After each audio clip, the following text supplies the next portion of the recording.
পঞ্চম বাংলাদেশি হিসেবে এভারেস্ট জয় করলেন ডাক্তার বাবর আলী। সকাল 8:30টায় এভারেস্টের চূড়ায় পৌঁছান তিনি। জাতীয় এসএমই মেলার উদ্বোধন শিল্প বর্জ্য যেন নদীতে ফেলা না হয় সে বিষয়ে সতর্ক থাকার আহ্বান প্রধানমন্ত্রী। অটোরিকশা বন্ধের প্রতিবাদে মিরপুরে সড়ক অবরোধ করে বিক্ষোভ করছে চালকরা। যান চলাচল বন্ধ, যাত্রীদের ভোগান্তি। উপজেলা নির্বাচনে দ্বিতীয় ধাপের প্রচারণা শেষ হচ্ছে আজ। আচরণবিধি ভঙ্গের বিস্তর অভিযোগ, ভোট গ্রহণ মঙ্গলবার। এবং দলের ভাবমূর্তি ক্ষুণ্ণ এবং শৃঙ্খলা বিরোধী কাজের অভিযোগ, কুষ্টিয়া আওয়ামী লীগ সভাপতি সদর উদ্দিন খানকে শোকজ।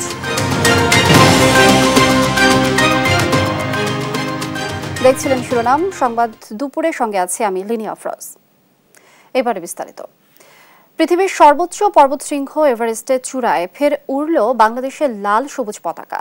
পঞ্চম বাংলাদেশি হিসেবে রোববার সকাল 8:30টায় এভারেস্টের চূড়া স্পর্শ করেন পর্বতারোহী বাবর আলী। 2013 সালের পর প্রথম বাংলাদেশি হিসেবে এভারেস্ট জয়ের গৌরব অর্জন করলেন চট্টগ্রামের বাবর আলী। বিস্তারিত ডেস্ক রিপোর্টে। পঞ্চম বাংলাদেশি হিসেবে বিশ্বের সর্বোচ্চ শৃঙ্গ মাউন্ট এভারেস্ট জয় করেছেন বাবর আলী। রোববার বাংলাদেশ সময় সকাল 8:30টায় এভারেস্টের চূড়ায় ওঠেন তিনি। বেস ক্যাম্প টিমের বরাতে এ তথ্য নিশ্চিত করেছেন অভিযানের প্রধান সমন্বয়ক ফরহান জামান। হিমালয়ের শীতিধার চূড়া জয়ের জন্য বাবর আলী রওনা দিয়েছিলেন 1 এপ্রিল। চূড়াটি পর্বতের 15,500 ফুট উপরে। সকাল 8:30টায় সেখানে তিনি বাংলাদেশের পতাকা উড়ান। তবে অভিযান কিন্তু এখনো শেষ নয়। বাবরের আসল লক্ষ্য শুধু এভারেস্ট নয়, সঙ্গে লাগোয়া পৃথিবীর চতুর্থ তৃতীয় পর্বত লোৎসেও। রোববার ক্যাম্প 4-এ নেমে মাঝরাতে আবারও শুরু করবেন দ্বিতীয় লক্ষ্যের পথে যাত্রা। সব অনুকূলে থাকলে ভোরে পৌঁছে যাবেন এর চূড়ায়। এই লোৎসেতে ইতিপূর্বে কোনো বাংলাদেশি সামিট করেননি এবং কোনো বাংলাদেশি একই অভিযানে 2টি 8,000 শৃঙ্গ চড়েননি। তাই লক্ষ্য পূরণ হলে বাবর আলী করবেন এই বিপজ্জনক খেলায় বাংলাদেশের ইতিহাসের এক নতুন অধ্যায়ের সূচনা। চলতি বছরের 1 এপ্রিল নেপালের উদ্দেশ্যে দেশ ছাড়েন বাবর আলী। পর্বত আরোহণের প্রয়োজনীয় অনুমতি ও নানা সরঞ্জাম কেনার কাজ শেষ করে নেপালের রাজধানী কাঠমান্ডু থেকে লুকরার উদ্দেশ্যে রওনা করেন তিনি। সপ্তাহখানেকের ট্রেকিং শেষে পৌঁছান এভারেস্টের বেস ক্যাম্পে। মূল অভিযান শুরু হয় এখান থেকেই। পর্বতের চূড়ায় উঠতে সময় লাগে 2 মাসের মতো। চট্টগ্রাম মেডিকেল কলেজ থেকে MBBS পাশ করেছেন 33 বছর বয়সী বাবর আলী। এরপর শুরু করেছিলেন চাকরি পেশা, তবে হিতু হননি। চাকরি ছেড়ে দেশ বিদেশে ঘোরার কর্মযজ্ঞ শুরু করেন তিনি। 2012 সালের 19 মে বেলা 11:30টা প্রথম বাংলাদেশি নারী হিসেবে পৃথিবীর শীর্ষ চূড়ায় এভারেস্ট আরোহণ করেন নিশাত মজুমদার। একই দিনে দ্বিতীয়বারের মতো এভারেস্টের চূড়ায় আরোহণ করেন পর্বতারোহী MA মোহিত। 26 মে সকালে শেষ সফর অভিযান করেন ওয়াসফিয়া নাজরিন। 2013 সালে এভারেস্টের চূড়ায় আরোহণ করে ফেরার পথে মারা যান পর্বতারোহী সজল খালেদ। এরপর কোনো বাংলাদেশি এভারেস্টের চূড়া আরোহণ করতে পারেননি। 2022 সালের 22 জুলাই ওয়াসফিয়া নাজরিন বিশ্বের দ্বিতীয় সর্বোচ্চ পর্বত শৃঙ্গ K2 এর চূড়ায় আরোহণ করেন। 8,000 মিটার পর্বত অভিযানে বাংলাদেশিদের সংখ্যা খুবই সীমিত। Nafia Farzana, news desk, Desh TV. শিল্প বর্জ্য যেন কোনোভাবেই নদীতে ফেলা না হয় সে বিষয়ে সতর্ক থাকতে শিল্প উদ্যোক্তাদের প্রতি আহ্বান জানিয়েছেন প্রধানমন্ত্রী শেখ হাসিনা। জাতীয় এসএমই মেলার উদ্বোধন উপলক্ষে সকালে রাজধানীর বঙ্গবন্ধু আন্তর্জাতিক সম্মেলন কেন্দ্রে আয়োজিত অনুষ্ঠানে প্রধান অতিথির বক্তব্যে তিনি এই কথা বলেন। এই সময়ে তিনি শিল্প ক্ষেত্রে আধুনিক প্রযুক্তি ব্যবহার করে দেশকে এগিয়ে নেওয়ার আহ্বান জানান। প্রধানমন্ত্রী বলেন, আজকের বাংলাদেশ বদলে যাওয়ার বাংলাদেশ। দেশের প্রতিটি মানুষকে কাজে লাগাতে পারলেই সোনার বাংলাদেশ গড়ে তোলা সম্ভব বলেও মনে করেন প্রধানমন্ত্রী।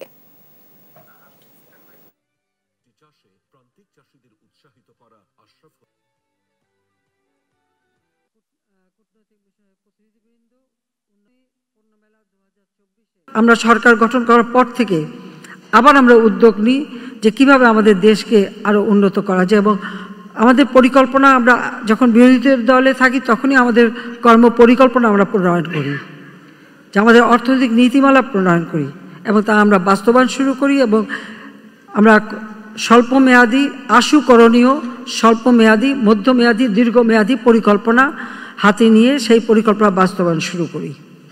এটুকু দাবি করতে পারি, গত সেই 2009 থেকে 2024 অন্তত 23 পর্যন্ত আমি বলবো যে আজকের বাংলাদেশ কিন্তু বদলে গেছে, বদলে যাওয়া বাংলাদেশ। অটোরিকশা বন্ধের প্রতিবাদে সড়ক অবরোধ করে বিক্ষোভ করছে অটোরিকশা চালকরা। এতে মিরপুর 10 থেকে 12 নম্বর সড়কে যান চলাচল বন্ধ হয়ে গেছে। বিস্তারিত জানাতে সরাসরি যুক্ত হচ্ছেন সহকর্মী কায়েস রাহাত। রাহাত, কোন কোন সড়কে যান চলাচল বন্ধ আছে এ বিষয়ে বিস্তারিত জানাবেন।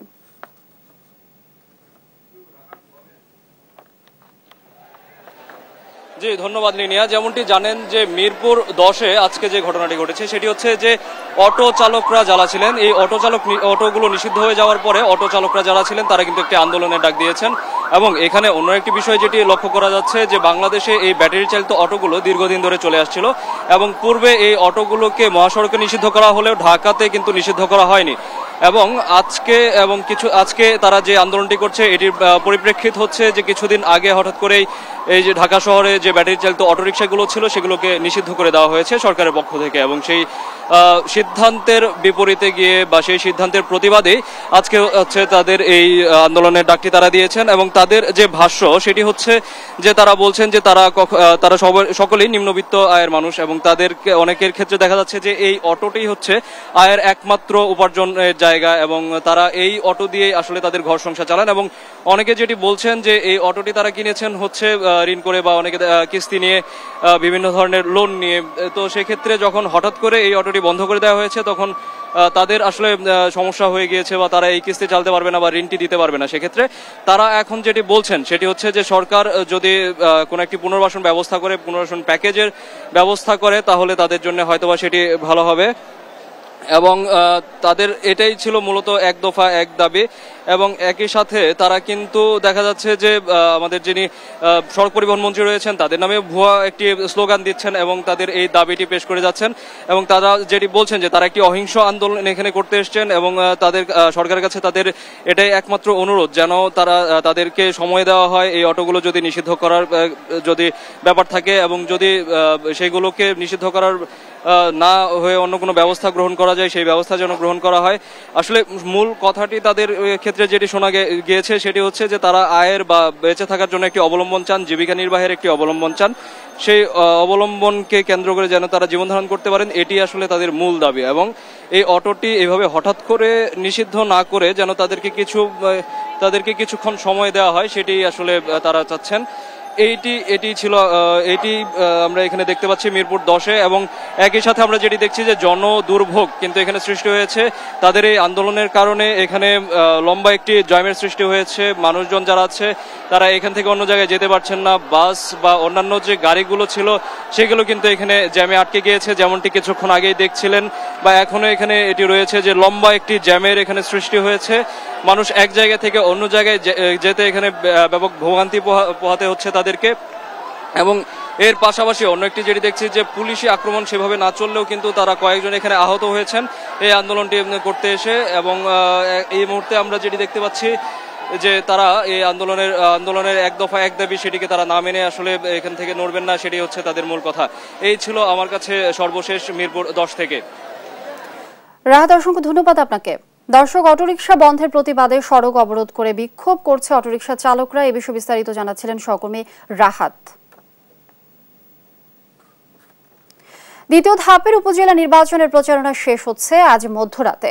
শেষ দিনের প্রচারণায় মাঠ চষে বেড়াচ্ছেন প্রার্থীরা।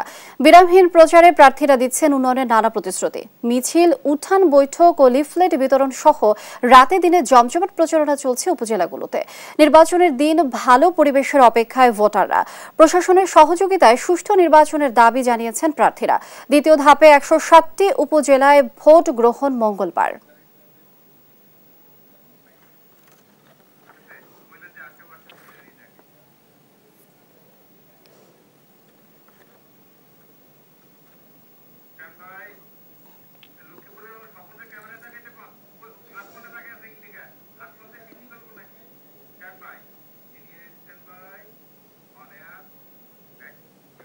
জমে উঠেছে শেষ মুহূর্তের প্রচারণা। এ নিয়ে সর্বশেষ পরিস্থিতি জানাতে যশোর থেকে যুক্ত হচ্ছেন সহকর্মী ইন্দ্রজিৎ রায়, জামালপুর থেকে সহকর্মী মেহেদী হাসান এবং লক্ষ্মীপুর থেকে সহকর্মী সাইফুল ইসলাম স্বপন। আমরা প্রথমে যাচ্ছি যশোরে, সেখানে রয়েছেন সহকর্মী ইন্দ্রজিৎ। ইন্দ্রজিৎ, প্রচারণা কেমন দেখছেন আজকের, বিস্তারিত জানাবেন। ধন্যবাদ লিনিয়া।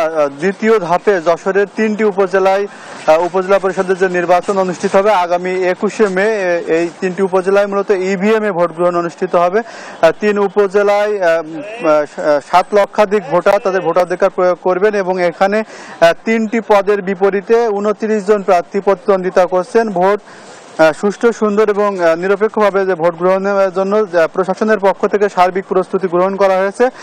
বেলা 11টার দিকে জেলা প্রশাসকের কার্যালয়ে জেলা প্রশাসক এবং পুলিশ সুপারের উপস্থিতিতে এখানে কিন্তু প্রেস ব্রিফিং করা হয়েছে এবং এই যে নির্বাচন সুষ্ঠুভাবে নির্বাচন অংশ গ্রহণের জন্য যে প্রস্তুতি সেটি নিয়ে সার্বিক বিষয়ে জানিয়েছেন। এখানে জানিয়ে রাখি যে পুলিশ সুপার প্রলয় কুমার জোয়ারদার তিনি বলেছেন যে সুষ্ঠু নির্বাচনের জন্য সর্বোচ্চ প্রস্তুতি গ্রহণ করা হয়েছে এবং 3টি উপজেলা মূলত নিরাপত্তা চাদরে মোড়া থাকবে। ঝিকরগাছা, চৌগাছা এবং শার্শা নির্বাচনকে সবচেয়ে বেশি গুরুত্ব দেওয়া হচ্ছে, কারণ পূর্বে যে নির্বাচন সেখানে নির্বাচন এবং নির্বাচন পরবর্তী কিছু সহিংসতার ঘটনা ঘটেছিল, সেই অভিজ্ঞতাকে আমলে নিয়েই মূলত এবারে যে নির্বাচন সেই নির্বাচনে পুলিশের পাশাপাশি বিজিবি এবং নির্বাহী ম্যাজিস্ট্রেটের নেতৃত্বে যে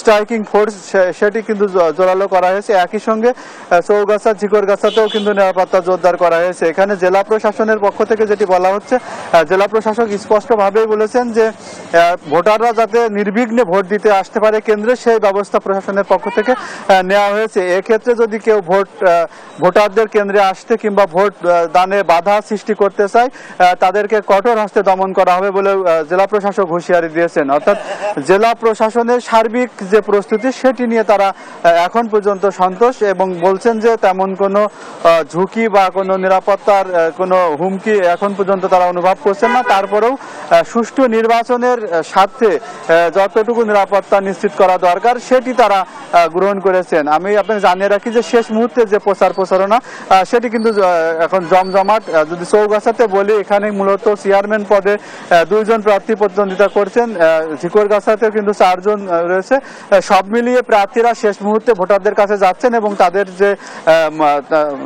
যে মন জয় করার যে প্রচেষ্টা সেটি অব্যাহত রেখেছে। তো এই ছিল আমার কাছে যশোর থেকে সর্বশেষ লিনিয়া। ইন্দ্রজিৎ, ধন্যবাদ আপনাকে। দর্শক, যশোর থেকে যুক্ত ছিলেন সহকর্মী ইন্দ্রজিৎ। এখন আমরা দর্শক জামালপুর যাচ্ছি, সেখানে সহকর্মী রয়েছেন মেহেদী। আপনি শুনতে পাচ্ছেন, শেষ পর্যায়ে নির্বাচনের প্রচারণা কেমন দেখছেন? লিনি, আপনাকে ধন্যবাদ। আমি আপনাকে জানাতে চাই আর একদিন পরে কিন্তু জামালপুর জেলার 3টি উপজেলা পরিষদের নির্বাচন অনুষ্ঠিত হবে, ইভিএম এর মাধ্যমে ভোট গ্রহণ অনুষ্ঠিত হবে। আমি আপনাদেরকে জানাতে চাই যে জামালপুরের ইসলামপুর উপজেলা পরিষদ, দেওয়ানগঞ্জ, বকশীগঞ্জ উপজেলা পরিষদের নির্বাচন অনুষ্ঠিত হবে। প্রতীক বরাদ্দের পর থেকে কিন্তু প্রার্থীরা এই চরাঞ্চল সহ সীমান্তবর্তী এলাকার যে সাধারণ ভোটাররা রয়েছেন তাদের দোরগোড়ায় পৌঁছেছেন এবং বারবার কিন্তু তারা ভোট প্রার্থনা করছেন এবং সাধারণ ভোটাররা কিন্তু স্বতঃস্ফূর্তভাবে আগামী পরশুদিন যে ভোট অনুষ্ঠিত হবে সেই ভোট কেন্দ্রে যাবেন বলে আশাবাদ ব্যক্ত করেছেন গণমাধ্যম কর্মীদের সাথে। আমরা একটু আপনাদেরকে বলতে চাই যে এবার কিন্তু নতুন মেরুকরণ সৃষ্টি হয়েছে যে ইসলামপুর উপজেলা পরিষদে ইতিমধ্যেই যে ইসলামপুর উপজেলা আওয়ামী লীগের সাধারণ সম্পাদক অ্যাডভোকেট আব্দুল সালাম কিন্তু বিনা প্রতিদ্বন্দ্বিতায় নির্বাচিত হয়েছেন। অপরদিকে বকশীগঞ্জ ও দেওয়ানগঞ্জের দিক থেকে কিন্তু একটু আলাদা, কারণ বকশীগঞ্জে উপজেলা আওয়ামী লীগের সভাপতি সহ 5 জন কিন্তু আওয়ামী লীগের যারা বিভিন্ন পদে আসীন রয়েছেন তারা কিন্তু নির্বাচন করছেন। যদিও এখন পর্যন্ত কোনো সহিংসতার দিকে কোনো আমরা খবর পাইনি, তবে নির্বাচনের দিন কিন্তু যেহেতু 5 জনই আওয়ামী লীগের, সেজন্য কিন্তু যারা স্থানীয় সাধারণ নেতাকর্মীরা রয়েছেন আওয়ামী লীগের সহ এবং যারা ভোটাররা রয়েছেন তারা কিন্তু এক ধরনের একটি শঙ্কা প্রকাশ করছেন। অপরদিকে আরেকটু বলতে চাই যে এবার কিন্তু নতুন মেরুকরণ সৃষ্টি হয়েছে বকশীগঞ্জে, যে বিএনপির যারা ভোটাররা রয়েছেন, যারা দলীয় পদ পদবিতে রয়েছেন তারা উপস্থিত না থাকলেও কিন্তু যারা বিএনপির যে সমর্থক বা ভোটাররা রয়েছেন তারা কিন্তু এখানে এবার কিন্তু ভোট কেন্দ্রে উপস্থিত হবে না। আর যদি বিএনপি যদি ভোট কেন্দ্রে যায় তাহলে কিন্তু নতুন একটি যে রেজাল্ট সেটা কিন্তু এই উপজেলাবাসী কিন্তু দেখতে পাবে। অপরদিকে বকশীগঞ্জের দিকটা কিন্তু আলাদা। বকশীগঞ্জে যদিও আওয়ামী লীগ থেকে বলা হয়েছে যে কোনো সংসদ সদস্যের নিকটাত্মীয় ভাই বা কেউ নির্বাচনে অংশগ্রহণ করতে পারবে না, কিন্তু বর্তমানে দেওয়ানগঞ্জ বকশীগঞ্জ আসনের যে বর্তমান সংসদ সদস্য রয়েছেন নূর মোহাম্মদ, তার ভাই কিন্তু এখন উপজেলা পরিষদে নির্বাচন করছেন। এই নিয়ে কিন্তু বকশীগঞ্জে এক ধরনের উৎকণ্ঠা বিরাজ করছে। তিনি তার ভাই যে সংসদ সদস্য এই প্রভাব কিন্তু সবসময় খাটাচ্ছেন বলে বাকি প্রার্থীরা অভিযোগ করেছেন। এছাড়াও বকশীগঞ্জে হেভিওয়েট প্রার্থীরাও নির্বাচনে অংশগ্রহণ করছেন উপজেলা আওয়ামী লীগের সভাপতিও। সবকিছু মিলে এক উৎসব মুখর পরিবেশ বিরাজ করছে।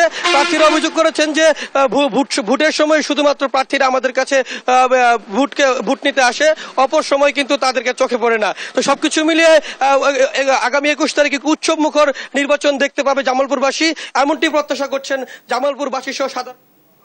মেহেদী, ধন্যবাদ আপনাকে। দর্শক, জামালপুর থেকে যুক্ত ছিলেন আমাদের সহকর্মী মেহেদী। নির্বাচনের সর্বশেষ প্রচার প্রচারণার খবর জানাতে লক্ষ্মীপুর থেকে যুক্ত হচ্ছেন সহকর্মী স্বপন। স্বপন, শেষ মুহূর্তে নির্বাচনের প্রচার প্রচারণার খবরাখবর জানাবেন। লিনিয়া, আপনি যেমনটি জানতে চাচ্ছেন যে দ্বিতীয় ধাপের উপজেলা নির্বাচনে লক্ষ্মীপুরের রায়পুর এবং রামগঞ্জে অনুষ্ঠিত হতে আসছে। 21শে মে লক্ষ্মীপুরের নির্বাচন অনুষ্ঠিত হবে। এই নির্বাচন যত গণিয়ে আসতেছে তবে লক্ষ্মীপুরের রায়পুর উপজেলা নির্বাচনকে নিয়ে তত আশঙ্কা বাড়ছে। এই লক্ষ্মীপুর 2 আসনে প্রতিনিধিত্ব করতেছে লক্ষ্মীপুর 2 আসনের সংসদ সদস্য অ্যাডভোকেট নয়নের ভগ্নিপতি ও রায়পুর উপজেলা আওয়ামী লীগের সভাপতি অধ্যক্ষ মামুন রশিদ, তিনি আনাস প্রতীক নিয়ে নির্বাচন করছেন। অপরদিকে আওয়ামী লীগ নেতা আলতাফ মাস্টার, তিনি মোটরসাইকেল প্রতীক নিয়ে নির্বাচন করছে। আলতাফ মাস্টারের নির্বাচনী প্রধান এজেন্ট উপজেলা আওয়ামী লীগের সিনিয়র সভাপতি ইসমাইল হোসেন খোকন, তিনি নির্বাচন নিয়ে শঙ্কা প্রকাশ করছেন। আমরা এই মুহূর্তে ইসমাইল হোসেন খোকনের কাছে জানতে চাবো যে নির্বাচনকে আপনারা কেন শঙ্কা মনে করতেছেন এবং নির্বাচন। আসসালামু আলাইকুম, আমি হাজী ইসমাইল খোকন, আমি সহসভাপতি উপজেলা আওয়ামী লীগ এবং সাবেক মেয়র, সাবেক সাধারণ সম্পাদক। এই 21শে মে নির্বাচনে আমরা আশঙ্কা করছি যে এমপি যেভাবে প্রভাব খাটাচ্ছেন, রাতের বেলা আমাদের কর্মী ধরে নিয়ে যাচ্ছেন, লোক দিয়ে বাড়ি বাড়ি থেকে নিয়ে যাচ্ছেন। উনি ওনার ভগ্নিপতি মামুনুর রশিদকে আনারস মার্কা বানানোর জন্য আমাদের করছেন। আমাদের সকল মানুষ ভয়ভীতির মধ্যে আছে। এখনো প্রশাসন ঠিকভাবে কাজ করছে, আগামী 2 দিন করবে কিনা আমাদের মধ্যে এটা সংশয় যে এমপি তার প্রভাব খাটিয়ে আমাদের ভোট নিয়ে যাবে, কেন্দ্র দখল করে নিয়ে যাবে। আমরা প্রধানমন্ত্রী এবং নির্বাচন কমিশন সহ সকল প্রশাসনের কাছে আমরা সহযোগিতা কামনা করছি যাতে এমপি কেন্দ্র দখল না করতে পারে বা মানুষকে ভোট কেন্দ্রে যাওয়ার পরিবেশ করে দেয়। মানুষ আশঙ্কিত যে এমপি ভয় দেখাচ্ছে, এলাকা ছাড়া করে দিবে, মেরে ফেলবে। আমরা ভোটের সুষ্ঠু ভোট চাই, আমরা সুষ্ঠু ভোট চাই। জননেত্রী শেখ হাসিনা প্রশাসনের সর্বস্তরের হস্তক্ষেপ কামনা করি। জয় বাংলা, জয় বঙ্গবন্ধু। ধন্যবাদ ইসমাইল হোসেন খোকন। ইসমাইল হোসেন খোকন তিনি যেটি জানাচ্ছিলেন যে 21শে মে নির্বাচনে সুষ্ঠু হওয়ার জন্য প্রশাসন নিরপেক্ষভাবে কাজ করবে। এ ছিল লক্ষ্মীপুর উপজেলা নির্বাচন নিয়ে সর্বশেষ খবর। স্বপন, ধন্যবাদ আপনাকে। দর্শক, লক্ষ্মীপুর থেকে যুক্ত ছিলেন আমাদের সহকর্মী স্বপন। সরকারি চাকরি নিয়োগ পরীক্ষায় প্রশ্ন ফাঁস চক্রে জড়িত থাকার অভিযোগে গ্রেফতার ইডেন কলেজের সাবেক ছাত্রলীগ নেত্রী মাহবুবা নাসরিন রূপা এবার চেয়ারম্যান প্রার্থী হয়েছেন বগুড়ার দুপচাঁচিয়া উপজেলায়। এর মধ্যেই তার বিরুদ্ধে প্রভাব বিস্তারের অভিযোগ তুলেছেন প্রতিদ্বন্দ্বী প্রার্থীরা। সেই সঙ্গে ভোটারদের মাঝেও দেখা গিয়েছে মিশ্র প্রতিক্রিয়া। কে এই রূপা, কি বা বলছেন সাধারণ মানুষ, বিস্তারিত জানুন বগুড়া প্রতিনিধি সঞ্জু রায়ের প্রতিবেদনে। বগুড়ার দুপচাঁচিয়া উপজেলা পরিষদের সাবেক মহিলা ভাইস চেয়ারম্যান মাহবুবা নাসরিন রূপা 2022 সালের 21 জানুয়ারি প্রতিরক্ষা মহা হিসাব নিরীক্ষকের কার্যালয়ে অডিটর নিয়োগ পরীক্ষায় প্রশ্ন ফাঁস চক্রের সঙ্গে জড়িত থাকার অভিযোগে তাকে গ্রেপ্তার করে ঢাকা মহানগর গোয়েন্দা পুলিশ। যে ঘটনা রাতারাতি রূপাকে পরিচিত পাওয়ায় দেশব্যাপী। সেই কাণ্ডে আলোচনার তুঙ্গে থাকা রূপা বগুড়া জেলা আওয়ামী লীগের সদস্য পদ থেকে বহিষ্কারের পর বরখাস্ত হয়েছিলেন ভাইস চেয়ারম্যানের পদ থেকেও। পরে পদ পদবি ফিরে পেলেও প্রশ্ন উঠেছিল কে এই রূপা। সমালোচিত মাহবুবা নাসরিন এবার নারী প্রার্থী হিসেবে প্রতিদ্বন্দ্বিতায় নেমেছেন দুপচাঁচিয়া উপজেলা চেয়ারম্যান হওয়ার লড়াইয়ে। যদিও তাকে ঘিরে ভোটারদের মাঝে শুরু হয়েছে মিশ্র প্রতিক্রিয়া। ভালো লাগে না, আমাদের দুটা ছেলে আছে, এগুলোর ভিতর যেটা হবে আমাদের দৃষ্টি সাধারণ পাবলিক জনগণ আমার দৃষ্টি ভালো না। ভোটের তো প্রার্থী সব একটাই, যাকে দেওয়া হবে এক ইয়াতে ভোট যাবে। যেহেতু আওয়ামী লীগ সরকার তাতে আমার তো মনে হয় খুব প্রত্যাশা করি যে এলাকা উন্নয়ন এলাকার উন্নয়ন হবে। ভোটের মাঠে চালাচ্ছেন জোর প্রচারণা। জয়ের ব্যাপারে আশাবাদী এই নারী প্রার্থী, যদিও নির্বাচনী মাঠে তার বিরুদ্ধে প্রভাব বিস্তারের অভিযোগ করেছেন তার প্রতিদ্বন্দ্বী প্রার্থীরা। আমার খুবই আত্মবিশ্বাস কাজ করছে যে আমি যেহেতু মানুষের জন্য করেছি, সেহেতু হচ্ছে যে মানুষ আমাকে ভোট দিয়ে অবশ্যই নির্বাচিত করবে। হুমকি দিচ্ছেন একজন মহিলা প্রার্থী আছেন, যিনি সর্বোচ্চ ভোট এই উপজেলা মিলে 3000-এর বেশি ভোট পাবেন না। বিভিন্ন প্রশাসনিক ক্ষমতা ব্যবহার করে এবং রাষ্ট্রীয় দায়িত্বরত অনেক বড় মানুষদের নাম ব্যবহার করে সেই নির্বাচনকে প্রশ্নবিদ্ধ করার চেষ্টা করছে। অবশ্য প্রভাব বিস্তারের অভিযোগ পাওয়া গেলে ব্যবস্থা নেওয়ার আশ্বাস দেন জেলা রিটার্নিং কর্মকর্তা। আমাদের সুষ্ঠু নির্বাচনের গ্রহণের ক্ষেত্রে বাধা তৈরি করবে, যে অবৈধভাবে প্রভাব বিস্তার করবে, তার বিরুদ্ধে আমরা প্রশাসন, সকল আইন শৃঙ্খলা বাহিনী সহ সবাই তাকে প্রতিহত আমরা করব। আগামী 21 মে দুপচাচিয়া সহ বগুড়ার কাহালু ও আদমদিঘিতে অনুষ্ঠিত হবে ৬ষ্ঠ উপজেলা পরিষদের দ্বিতীয় দফার ভোট গ্রহণ। সঞ্জু রায়, দেশ টিভি, বগুড়া। সংবাদ দুপুরে আরো থাকছে। অবরুদ্ধ গাজা উপত্যকায় রাতভর ইসরায়েলি বাহিনীর তাণ্ডব, নিহত আরো 64 ফিলিস্তিনি।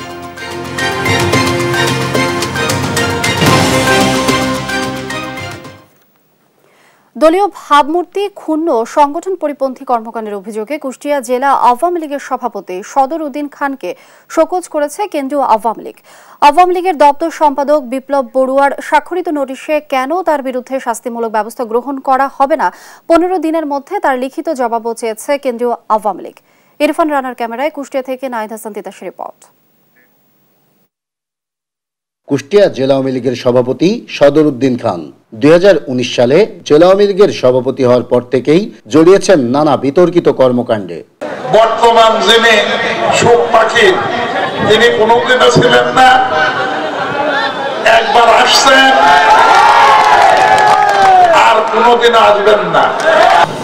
কখনো প্রকাশ্য দলীয় এমপির বিরুদ্ধে বিষোদাগার, নেতাকর্মীদের নির্যাতন সহ ঘটিয়েছেন বঙ্গবন্ধু মুরাল ভাঙার মতো স্পর্শকাতর ঘটনাও, জানিয়ে ক্ষুব্ধ জেলার নেতাকর্মীরাও। তার বিরুদ্ধে সাংগঠনিক ব্যবস্থার দাবি নেতাকর্মীদের দীর্ঘদিনের। কুষ্টিয়া জেলা আওয়ামী লীগকে যদি বাঁচাতে হয়, আওয়ামী লীগকে যদি ঐক্যবদ্ধ করতে হয়, তাহলে আওয়ামী লীগ দ্বারা আওয়ামী লীগের যে নিধন, এই কার্যক্রম বন্ধ করার জন্য আমরা সদর খানের অতি দ্রুত তার অপসারণ আমরা দাবি করতেছি। জননেত্রী শেখ হাসিনার কাছে আবেদন যে অবিলম্বে সদর খান যে কাণ্ডকলাপ, সন্ত্রাসী কাণ্ডকলাপ তার ভাই ভাইস্তে দিয়ে যেভাবে চালাচ্ছে, অতি তাড়াতাড়ি তার বহিষ্কার দাবি করার জন্য এই দলের সভাপতি সবসময় দলের বিপক্ষে ভোট করে, দল থেকে একে বহিষ্কার এবং অব্যাহতি চাচ্ছি।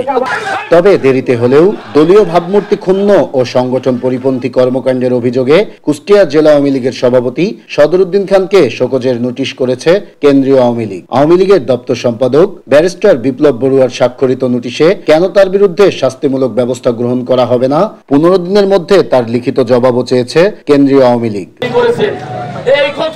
এ বিষয়ে জেলা আওয়ামী লীগের সাধারণ সম্পাদক আসগর আলী শোকজের বিষয়টির সত্যতা নিশ্চিত করে বলছেন, দলের ভাবমূর্তি ক্ষুণ্ণ হয় এমন ঘটনা কারো কাছেই কাম্য নয়। আলোচনা সাপেক্ষে পরবর্তী ব্যবস্থা গ্রহণ করবেন তারা। কেন্দ্র কমিটির থেকে একটা চিঠি পেয়েছি, এখন আমরা বসবো, আমরা আলোচনা করব, আলোচনা শেষে যেটা হয় সেটা আমরা সম্বন্ধে বলতে পারবো। তবে এটা কেন্দ্র কমিটি যারা আছেন, যে কারণ দর্শানোর নোটিশ, সেখানে উনি দেবেন, আমরা সেটা আলোচনা করে দেখবো কি করা যায়। জেলা আওয়ামী লীগের সভাপতি সদরুদ্দিন খানের শিষ্টাচার বহির্ভূত বিভিন্ন সময়ের বক্তব্যে বাংলাদেশ আওয়ামী লীগের ভাবমূর্তি ক্ষুণ্ণ হয়েছে এবং তা সংগঠনের রীতিনীতি ও আদর্শের পরিপন্থী বলেও নোটিশে উল্লেখ করা হয়েছে। নাহিদ হাসান তিতাস, দেশ টিভি, কুষ্টিয়া। মামলার ফাঁদে আটকে আছে 30,000 কোটি টাকা রাজস্ব আদায়। এসব মামলা দ্রুত নিষ্পত্তি করতে 3টি বিশেষ বেঞ্চ গঠন করেছেন প্রধান বিচারপতি। জানিয়ে অ্যাটর্নি জেনারেল AM আমিনুদ্দিন বলেন, রাজস্ব সংক্রান্ত মামলা শেষ করতে সর্বোচ্চ চেষ্টা করছে সরকার। সুপ্রিম কোর্ট আইনজীবী সমিতির সম্পাদক শাহ মঞ্জুরুল হক জানান, 5 ধাপে NPR এর মামলা দ্রুত নিষ্পত্তির জন্য আরও তৎপরতার প্রয়োজন। বিস্তারিত শামীমা আক্তারের রিপোর্টে।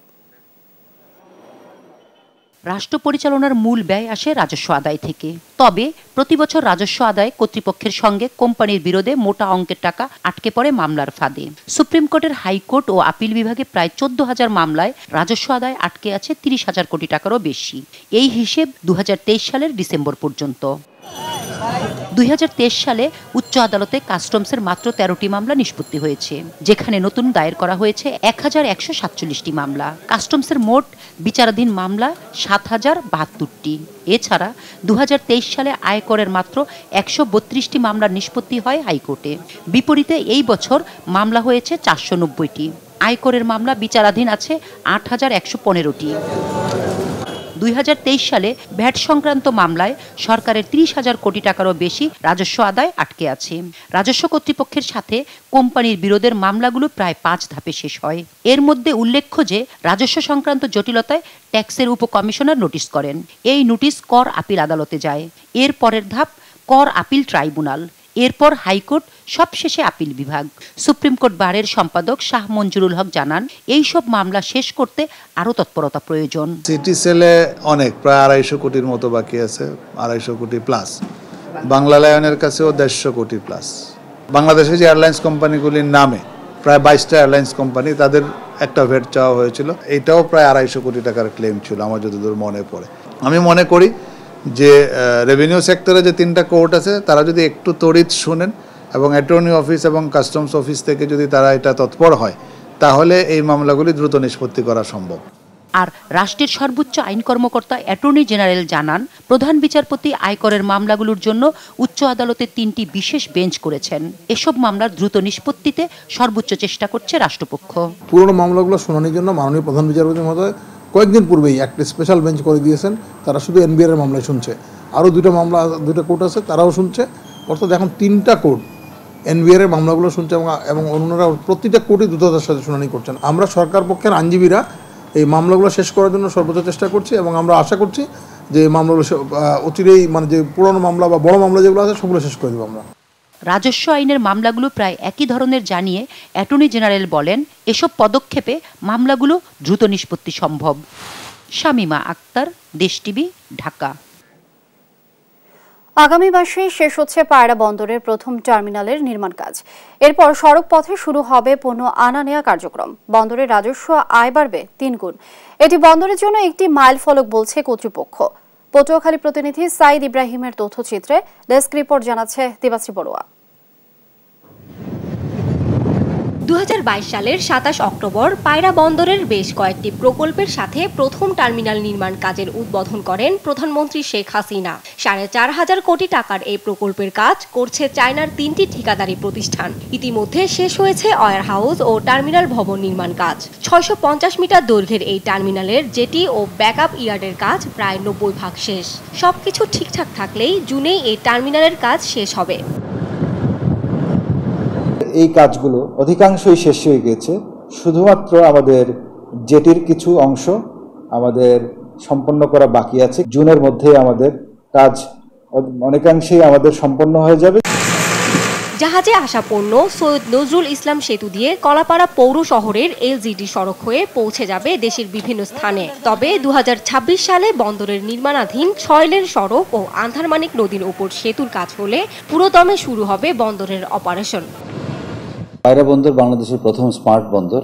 এই বন্দরের অবকাঠামোগত যে কার্যক্রম চলছে তার মধ্যে প্রধান কার্যক্রম হলো আমাদের first terminal, that is PPFT terminal project. এই প্রজেক্টের কাজ আমরা আশা করছি যে জুন 2024-এর মধ্যে শেষ হবে এবং বর্তমানে ইয়ার্ড সহ আমাদের জেটির কাজ 90% কাজ অগ্রগতি হয়েছে এবং জুনের মধ্যে আমাদের জাহাজ ভেড়ানোর মতো কন্ডিশন আমরা চলে আসবো। প্রথম টার্মিনালের জেটিতে সরাসরি জাহাজ খালাস কার্যক্রম শুরু হলে বন্দরের রাজস্ব আয় বাড়বে 3 গুণ, বলছেন এই কর্মকর্তা। টার্মিনাল যে শুরু হচ্ছে, আশা করি জুনের ভিতরে আমরা জাহাজ বেরোতে সক্ষম হব। তো সেই দিক থেকে আমাদের জাহাজ বাড়তেছে, আর পাশাপাশি আমরা যে যোগাযোগ করতেছি বিভিন্ন স্টেক হোল্ডারদের সাথে, আমাদের শিপ টু শিপ অপারেশনের জন্য জাহাজ কিন্তু দিন দিন বৃদ্ধি পাচ্ছে। পায়রা তাপবিদ্যুৎ কেন্দ্র প্রতি বছর বন্দরের মাধ্যমে কয়লা আমদানি করছে 40 lakh metric ton. News desk, Desh TV. সংবাদ দুপুরে আরো থাকছে। ইংলিশ প্রিমিয়ার লিগের শিরোপা নির্ধারণ আজ। আলাদা ম্যাচে নামবে ম্যানচেস্টার সিটি ও আর্সেনাল।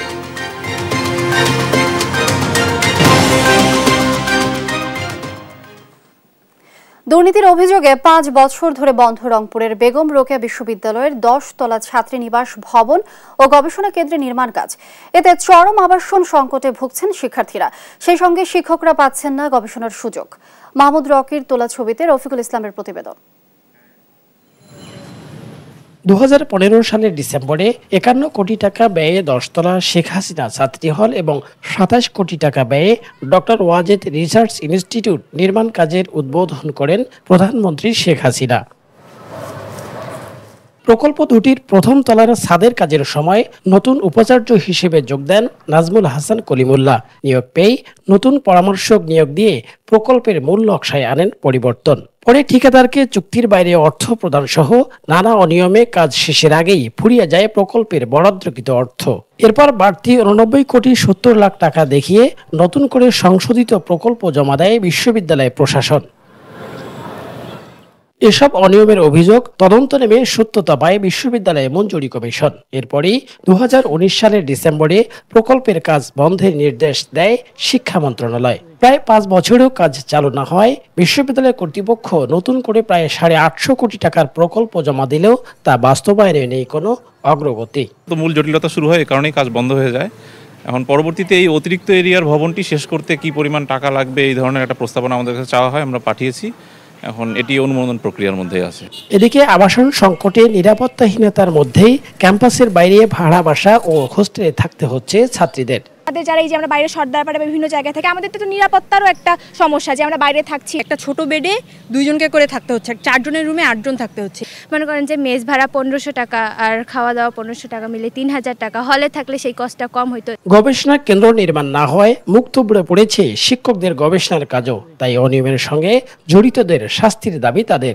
বিচারের আওতায় আনা সম্ভব হচ্ছে না কোনো ভেতরের কোনো গাফিলতির কারণে। তাদের বিরুদ্ধে তো ইউজিসি রিপোর্ট দিয়েছে শিক্ষা মন্ত্রণালয়। আমি মনে করি তাদের আইনের আওতায় নিয়ে আসা উচিত। তবে এসব সমস্যা কাটিয়ে ওঠার প্রত্যাশা বর্তমান উপাচার্যের। আমি অন্তত এইটুকু কনভিন্স করতে পেরেছি তাদেরকে যে এই 2টা বিল্ডিং যতটুকু হয়েছে এখন যদি এটা ওয়ার্কেবল করা না হয় তাহলে আস্তে আস্তে এটা তো ভেঙে নষ্ট হয়ে যাবে। তো ওনারা রাজি হয়েছেন। অনিয়ম দুর্নীতির অভিযোগে এই প্রকল্পের কাজ গেল কবছর ধরে বন্ধ রয়েছে। ব্যক্তি স্বার্থে সরকারি অর্থ আত্মসাৎ এবং অপচয় রোধ করে পরিকল্পিতভাবে উন্নয়ন করার আহ্বান সংশ্লিষ্টদের। রফিকুল ইসলাম, দেশ টিভি, বেগম রোকেয়া বিশ্ববিদ্যালয়, রংপুর। অবরুদ্ধ গাজায় উপত্যকায় রাতভর তাণ্ডব চালিয়েছে ইসরায়েলি বাহিনী। এতে নিহত হন আরও 64 ফিলিস্তিনি। জাবালিয়া ও নুসেইরাত শরণার্থী ক্যাম্পে সবচেয়ে বেশি প্রাণহানি ঘটে। ক্যাম্পগুলো গুঁড়িয়ে দেওয়ার মিশন শুরু করেছে ইসরায়েলি সেনারা। উত্তর গাজায় উভয় পক্ষেরই অনেক হতাহতের দাবি করেছে ইসরায়েল ও হামাস। এদিকে গাজায় যুদ্ধ পরবর্তী পরিকল্পনার প্রশ্নে দ্বন্দ্ব দেখা দিয়েছে নেতানিয়াহু প্রশাসনে। এ নিয়ে যুদ্ধকালীন মন্ত্রিসভা থেকে সরে যাওয়ার হুঁশিয়ারি দিয়েছেন বেনি গান্টোস। লুৎফুর কবিরের রিপোর্টে বিস্তারিত। উত্তর গাজার জাবালিয়া শরণার্থী ক্যাম্পের চিত্র এটি, যেখানে সাধারণ ফিলিস্তিনিদের বাড়িঘর লক্ষ্য করে শনিবার এভাবেই বিমান থেকে ক্রমাগত ভয়াবহ বোমাবর্ষণ চালায় ইসরায়েলি বাহিনী। বার্তা সংস্থা রয়টার্সের ক্যামেরায় দেখা গেছে বিমান হামলায় বিকট বিস্ফোরণে কালো ধোঁয়ায় ভারী হয়ে ওঠে শরণার্থী ক্যাম্পের আকাশ, যেখানে অনেক ফিলিস্তিনির প্রাণহানি ঘটেছে। ধ্বংসস্তূপে চাপা পড়ে থাকাদের উদ্ধারে চলে প্রাণপণ চেষ্টা। ধ্বংসস্তূপে যারা চাপা পড়ে আছেন তাদের বের করতে সর্বোচ্চটা করছি আমরা। দুর্ভাগ্যবশত আমাদের কাছে ভারী সরঞ্জাম নেই। এগুলো থাকলে সবাইকে বের করা সম্ভব হতো। ভেতরে এমন কেউ থাকতে পারে যাকে হয়তো বের করা সম্ভব হবে না আমাদের পক্ষে। একই দিন নুসেইরাত শরণার্থী ক্যাম্পেও চলে তাণ্ডব। গাজার স্বাধীনতাকামী সংগঠন হামাসকে নির্মূলের নামে নির্বিচারে হামলায় রক্ত ঝরছে বেসামরিক ফিলিস্তিনিদের। উপত্যকার স্বাস্থ্য মন্ত্রণালয়ের তথ্যে জানা গেছে শনিবারের হামলায় নারী শিশুসহ বেশ কয়েকজন ফিলিস্তিনি নিহত হন। উত্তর গাজায় ইসরায়েলি বাহিনীকে প্রতিরোধে তুমুল লড়াই চালাচ্ছে হামাস। এতে দুপক্ষেরই প্রাণহানি ঘটছে। এদিকে গাজায় যুদ্ধ পরবর্তী পরিকল্পনা প্রশ্নে প্রধানমন্ত্রী বিনিয়ামিন নেতানিয়াহুর প্রশাসনে ফাটল আরও গভীর রূপ নিচ্ছে। এ নিয়ে শনিবার প্রকাশ্যে পদত্যাগের হুমকি দিয়েছেন ইসরায়েলের যুদ্ধকালীন মন্ত্রিসভার সদস্য বেনি গ্যান্স।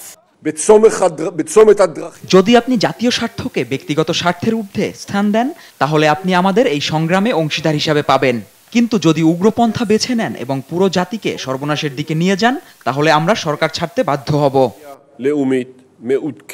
প্রধানমন্ত্রী নেতানিয়াহুকে আগামী ৮ জুনের মধ্যে ৬টি কৌশলগত লক্ষ্য অর্জনের পরিকল্পনাও ছুড়ে দিয়েছেন তিনি। লুৎফর কবির, নিউজ ডেস্ক, দেশ টিভি।